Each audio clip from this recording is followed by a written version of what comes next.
Howdy folks, Owen from EMF doing the daily video. So an interesting one for you today.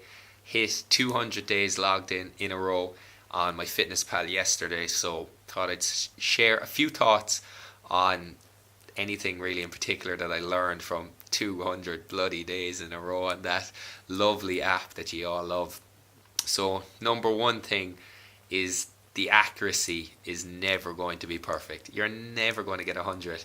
I think about 80% accurate in a day I would consider outstanding champion stuff that I don't really know how many mils of milk I had, or was that chicken 140 grams or 145. It doesn't matter. If you're in the ballpark of 80%, that's probably good enough, okay? As we know, like on packaging, they actually have a leeway of 20% either side that they're allowed to be over or under. So like it would be impossible to be 100%, and even worrying about it, just adding stress to it, okay? Another thing that was important was keeping it consistent no matter what. I remember in particular one weekend I had in Dublin that I was just really busy at a conference and I barely had time to check, but to track even. I just put in my breakfast and I think my lunch on both days and left out, let's say, 2/3 of all the other food I eat, but I just kept in the habit. So technically, like, I didn't track fully those days, but the streak kept going, and that was something I wanted to keep going. It was like competitive with myself. How many days in a row could I do? Because I think previously I'd 90 was the most I did in a row, so beat that record by a lot, which was ideal. Third thing was that it's only a tool that helps you control your food.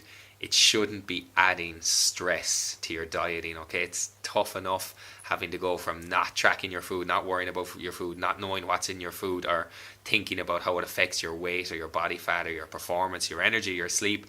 And that if you're adding myfitnesspal into an already stressful situation, if you're really finding it tough to figure out all these things about protein and fiber and calories, and if myfitnesspal is like the straw that breaks the camel's back, just don't use it, okay? I use it to help me control my food. I find it useful tracking every day, knowing how much I can eat, and that's enjoyable. If I know, oh, I have 110 calories left for the day and it's been a tough day, that's a curly whirly, brilliant magic. I didn't go over my calories. I didn't have a bad day because I'm eating chocolatey, fudgy goodness. I actually is still losing weight, losing body fat, staying on track, and eating curly whirlies. That's probably a good place to be. But that would be the kind of the con of myfitnesspal, that if it's stressful, if you're just freaking out over the numbers and you're not sure if it's accurate and you can't find the food and your wife cooks you a stew with 10 ingredients and you're like, how do I track this? Don't use it.